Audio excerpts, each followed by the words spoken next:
कि क्यों सम्मानित आपको किया जा रहा है, कि हरियाणा से कितने लोगों को सम्मानित किया जा रहा है? 90 शिक्षकों को ये पुरस्कार दिया जाना था, लेकिन 44 शिक्षकों को दिया गया है। उत्कृष्ट जो शिक्षक होते हैं, जिन्होंने शिक्षा के क्षेत्र में उल्लेखनीय काम किए होते हैं जी, उनको सम्मानित किया जाता है। आपने क्या काम किया कि जिसके कारण आपको इस पुरस्कार से जो है वो सम्मानित किया जा रहा है? सच्चे मन से 24 वर्षों से मैं नौकरी कर रहा हूँ जी, तो सच्चे मन से अपना जो कर्तव्य का निर्वहन मैं करता रहा। मैं लेखक भी हूँ जी, मेरी कहानियाँ आती हैं जी, आकाशवाणी कुरुक्षेत्र से जी, भी, विभिन्न अखबारों में भी।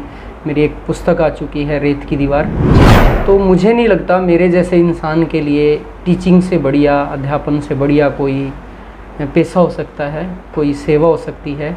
तो मैं बस अपने काम को एंजॉय करता हूँ। मुझे मज़ा आता है पढ़ाने में, मुझे मज़ा आता है बच्चों के क्योंकि साथ। कैथल जिले में जो शिक्षक हैं वो बहुत कम ऐसे देखे जाते हैं कि इस तरह की रुचि रखते हैं।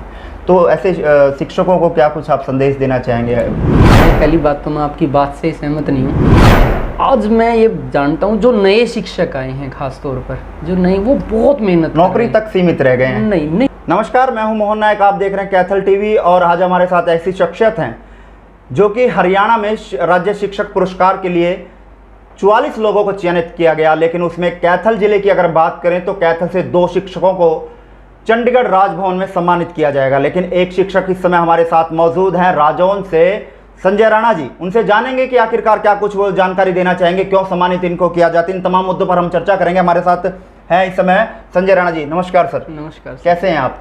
मैं ठीक हूँ। बहुत बहुत बधाई पहले तो आपको कि कैथल का नाम आपने रोशन किया कि एक शिक्षक के रूप में आपको पुरस्कृत जो सम्मानित जो है वो किया जाएगा। बहुत बहुत धन्यवाद सर। सर, मेरा पहला सवाल आपसे ये है कि क्यों सम्मानित आपको किया जा रहा है, कि हरियाणा से कितने लोगों को सम्मानित किया जा रहा है? सर, हरियाणा से अब की बार ये 2020 के लिए अवार्ड है दरअसल, कोरोना की वजह से दे नहीं पाए थे जी, तो 2021 के लिए अब दोबारा से मांगे गए हैं जी।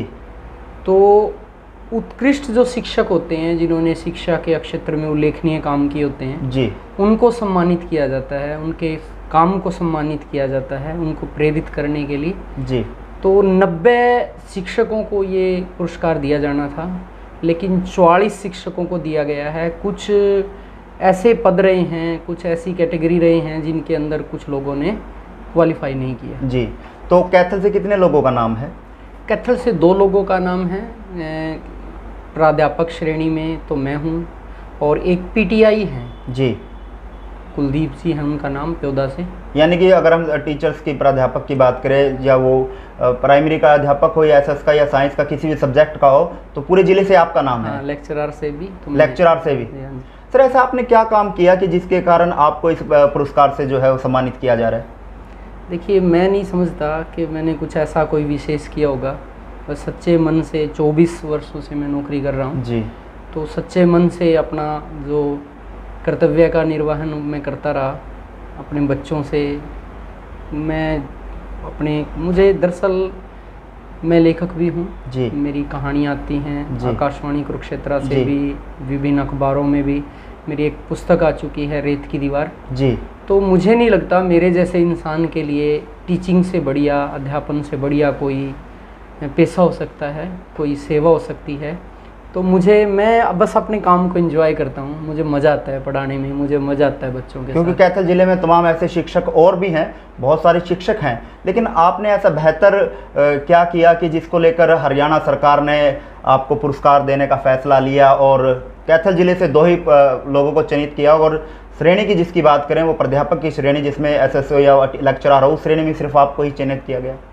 देखिए, क्या होता है, एक तो इस पुरस्कार में आपका रिजल्ट देखा जाता है, परीक्षा परिणाम देखा जाता है। तो मोस्टली जैसे 10वीं का मेरा परीक्षा परिणाम, +2 का मेरा परीक्षा परिणाम। तो मैं 2014 में, मैं पहले प्राइमरी टीचर था जी, और 2014 में मैं लेक्चरर बना। तो 2014 से ही +2 का जो मेरा रिज़ल्ट है वो 100% रहा है जी, और 10वीं का कभी 92%, कभी 94% और 100% भी 10वीं का जी। तो परीक्षा परिणाम एक बहुत मायने रखता है। उसके अलावा जो पाठ्येतर गतिविधियां हैं जिसमें आप अलग से क्या कर रहे हैं बच्चों के लिए, तो मेरा जो, मैं खुद को सौभाग्यशाली मानता हूँ कि मुझे कुछ अलग करने में मज़ा आता है।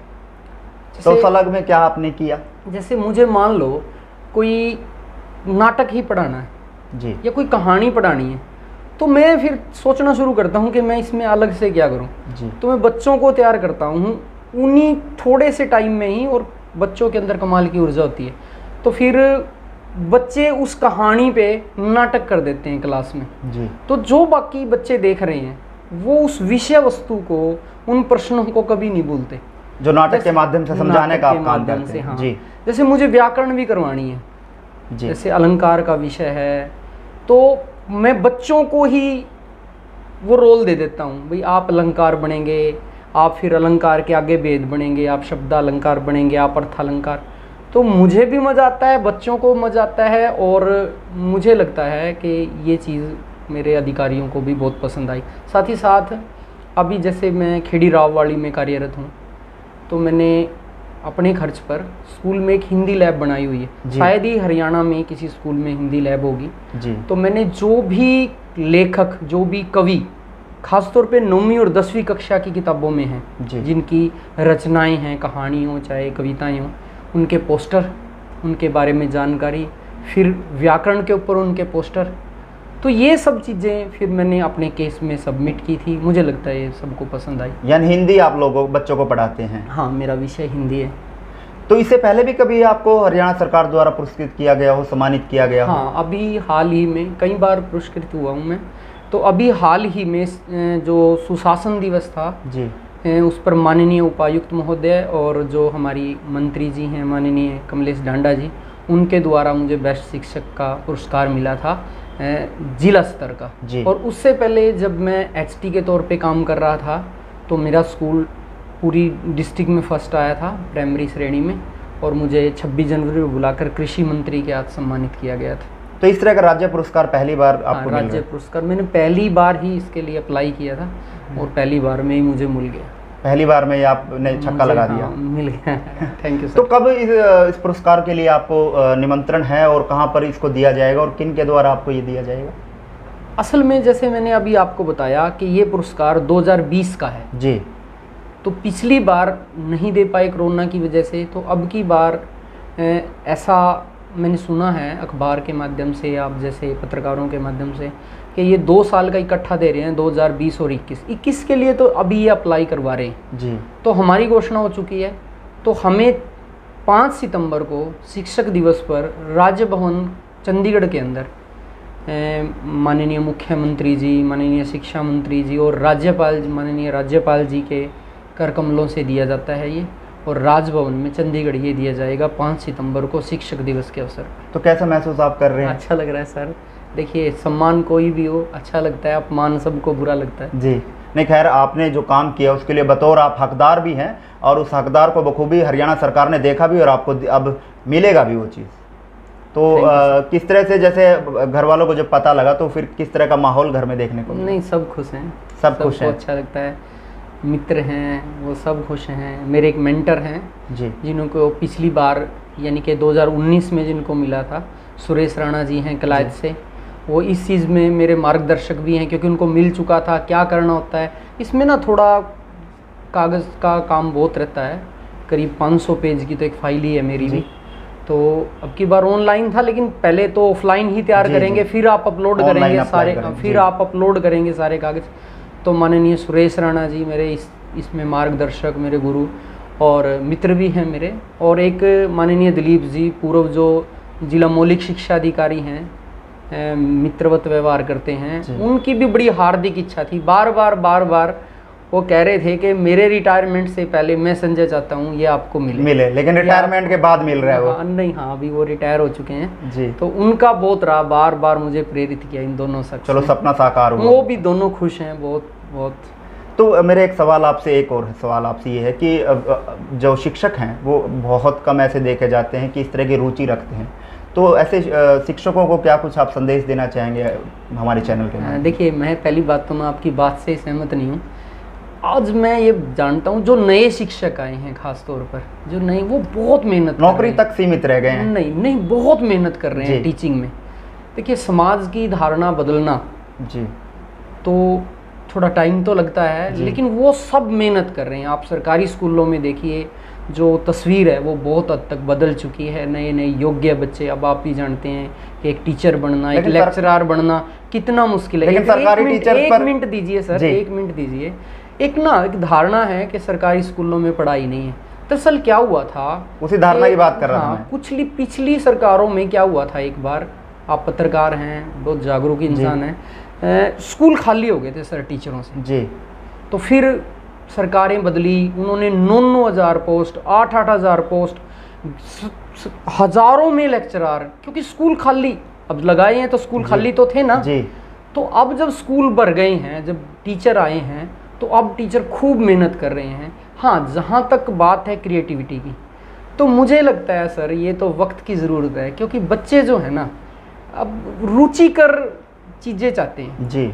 तो जब तक आप किसी भी विषय को उनको प्रैक्टिकली आप रुचिकर बना के नहीं प्रस्तुत करेंगे, वही रटंत और ये चीज़ें, तो मुझे नहीं लगता, करना ही पड़ेगा आपको। नए नए तरीके बच्चों तक पहुंचने के, नए नए तरीके इस्तेमाल करने ही पड़ेंगे। चलिए, अंत में कोई मैसेज आप जनता को और शिक्षकों को देना चाहें कि किस तरह से वो अपने मुकाम तक, अपने गोल तक पहुंच सकते हैं? हाँ ठीक, देखिए जनता के लिए तो ऐसा है कि भैया आप स्कूलों में जाइए, ये आपके स्कूल हैं, ये दुकानें नहीं हैं कि इनसे किसी को कोठी कार बनानी है। स्कूलों में फिर से समाज जुड़े जी। मैं जब छोटा बच्चा था, मैं राजौन से बिलोंग करता हूँ, तो राजौन जाके आप देखिए कि आज भी सारे समाज के पत्थर लगे हुए हैं, ये कमरा उस परिवार का, ये कमरा उस परिवार का, आज भी वो कमरे खड़े हैं। तो फिर से समाज को, इन स्कूलों को संभालना पड़ेगा। अगर मान लो आपको यही अगर शिकायत है कि अध्यापक सही तरह से काम नहीं कर रहे हैं, तो तरीके हैं, उसके भी तरीके हैं। आप स्कूलों को दोबारा से संभालिए, विश्वास कीजिए, दूर बैठ के मत आलोचना कीजिए, स्कूलों से जुड़िए। आप देखेंगे कि सरकारी स्कूल ही सबसे बेहतर स्कूल है। और अध्यापकों के लिए ऐसा ही है, देखिए बहुत योग्य अध्यापक है, मुझे इस कौम पर आज भी पूरा विश्वास है, आज भी समाज इस कौम के ऊपर विश्वास करता है। आम गांव गली का बच्चा जब एक टीचर बनता है तो उनके लिए भी मास्टर जी हो जाता है। जी बिल्कुल। बहुत समाज को बहुत उम्मीदें हैं आपसे, वो अपने बच्चों को अपनी जो असली खजाना है आपको सौंपते हैं। तो जितना भी हम इन बच्चों को संभालेंगे, वो देखिए समाज देख रहा है, वो परमात्मा देख रहा है, तो जितना सच्चे मन से आप अपना कर्म करेंगे, बाकी उस परमात्मा पर छोड़ दीजिए। और अंत में एक बात और है जी, मुझे ऐसा लगता है, जब मैं नहीं भरना चाहता था अवार्ड के लिए, तो मुझे मेरे साथियों ने, संजीव शर्मा जी ने, सब ने कहा कि नहीं आप योग्य हैं, आपको भरना चाहिए जी। तो आज जब मुझे मिल चुका है, तो मैं आप सबको भी कहता हूँ कि देखिए सही तरीका ये रहेगा कि अध्यापक अवार्ड ना खोजे, अध्यापक सम्मान ना खोजे, उसको सच्चे मन से अपना काम करे। अवार्ड टीचर को खोजते खोजते जब क्लासरूम तक आएगा ना, तभी उसकी सार्थकता है। मतलब आपका सीधा सा मैसेज सरकार को है कि आप अध्यापकों को देना, डायरेक्ट देना करें, अवार्ड देना जाए, बल्कि अध्यापकों से किसी तरह का फॉर्म या रजिस्ट्रेशन ना करवाएं। देखिए फिर मेरा यही है कि रजिस्ट्रेशन तो करना पड़ेगा, कुछ न कुछ तो आपको कागजी कार्रवाई करनी पड़ेगी। मतलब योग्य शिक्षक चुने आप, जो कक्ष में है। मतलब टीचर अवार्ड ना ढूंढे, अवार्ड योग्य टीचर को ढूंढते ढूंढते उसकी क्लासरूम तक आए, तभी किसी भी अवार्ड की सार्थकता है, तभी उसको सम्मान जो हो माना जाएगा, तभी सम्मान का सम्मान है, सम्मान का सम्मान है। चलिए बहुत बहुत धन्यवाद संजय राणा जी आपका, और दिन दुगनी रात चौगुनी आप तरक्की करें और ऐसे ही बच्चों के भविष्य को निखारने का काम आप बखूबी करते रहें। Thank you sir, thank you. और ये थे हमारे साथ संजय राणा जी, और राजौन से टीचर भी हैं, और इनकी श्रेणी में इनको बखूबी जो है शिक्षक दिवस पर हरियाणा सरकार द्वारा सम्मानित किया जाएगा राज्य शिक्षक पुरस्कार से, जो कि कैथल जिले के लिए 2 शिक्षक चुने गए और हरियाणा से 44, जिनमें बखूबी इन्होंने कैथल जिले का नाम रोशन किया, हरियाणा का नाम रोशन किया। लेकिन इन्होंने एक बखूबी मैसेज भी दिया है सरकार को भी कि आप एक योग्य शिक्षक को, बल्कि पुरस्कार जो है उसको ढूंढें और उनको वहीं पर सम्मान जो है वो दिया जाए, बल्कि शिक्षक पुरस्कार की ओर न जाए। लेकिन देखना है कि इस और हरियाणा सरकार कोई कदम उठाती है या नहीं उठाती है, तो आने वाला समय बताएगा। लेकिन फिलहाल हमारे साथ थे संजय राणा जी, जिन्होंने तमाम जानकारी दी और कब किस समय और कौन जो है इनको सम्मानित करेगा। और अन्य खबरों के लिए आप हमारे एक चैनल कैथल टीवी को लाइक करें, शेयर करें और इस खबर को भी ज़्यादा से ज़्यादा शेयर करें।